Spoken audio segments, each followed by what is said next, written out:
It was supposed to be the happiest moment of my life. The music was still echoing, champagne glasses clinking, laughter spilling across the reception hall when my phone buzzed. One message, one line. You're fired. Consider it my gift to you. Signed, of course, by my boss's son, the arrogant heir who thought the company was his playground. I stared at the screen, then slowly turned it toward my new husband.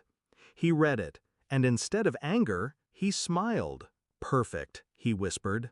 3 hours later, I had 108 missed calls. Backstory: I'd worked for their company for 7 years, built myself from intern to senior executive. I knew every deal, every contract, every weak spot they tried to hide. The son, my boss now, was nothing more than a spoiled shadow.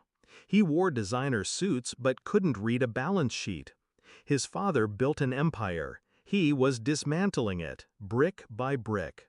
Still I stayed. For the paycheck, for stability, for the promise that hard work might eventually be recognized.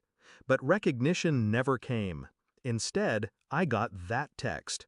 On my wedding day. That was his mistake. Discovery of betrayal. The signs had been there. Meetings rescheduled without me. Clients suddenly reassigned.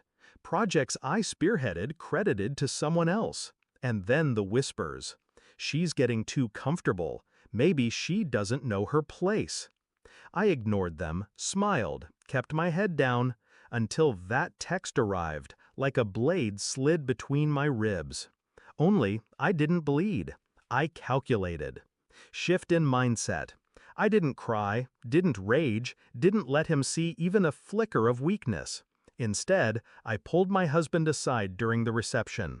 We left the dance floor, our smiles still wide for the cameras. He asked one question. "Are you ready to burn them down?" I answered without hesitation. Yes. Execution. Here's what the son forgot. Power doesn't come from a title. It comes from information. And I had plenty. For years, I'd kept meticulous records. Copies of emails, contracts, financial statements. I didn't hoard them for revenge. I hoarded them for survival. Insurance, in case I was ever cornered. That night, while the guests still danced, I logged in. My husband beside me, sleeves rolled, eyes sharp. We worked in silence, transferring, organizing, preparing. By dawn, everything was neatly packaged.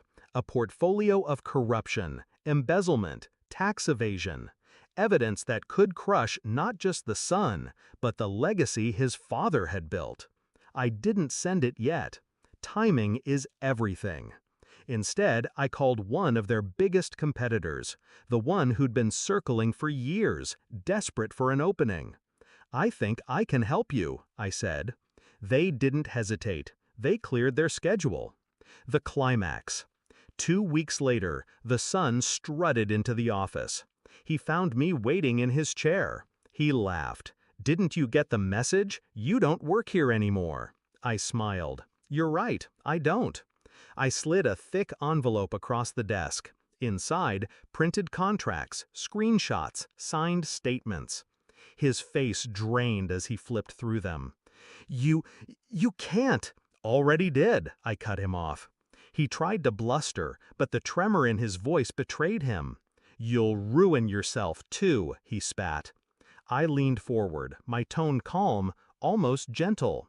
"No, I'll build something better. You'll ruin yourself, and everyone will watch."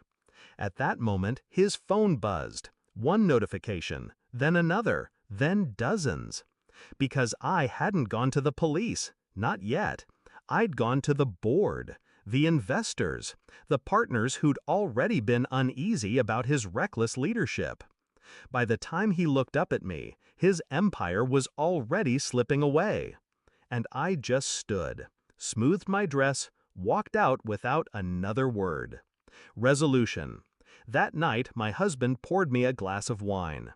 My phone sat buzzing on the counter. 108 missed calls, frantic voicemails from HR, from the board, from the son himself. I didn't answer a single one. I didn't need to. Because revenge wasn't about shouting or breaking, it was about silence. It was about control. And as I sat across from the man who had chosen me, truly chosen me, I felt deeper than victory. I felt free. So when my husband raised his glass and said, "To new beginnings," I clinked mine against his and whispered back, "To endings they never saw coming."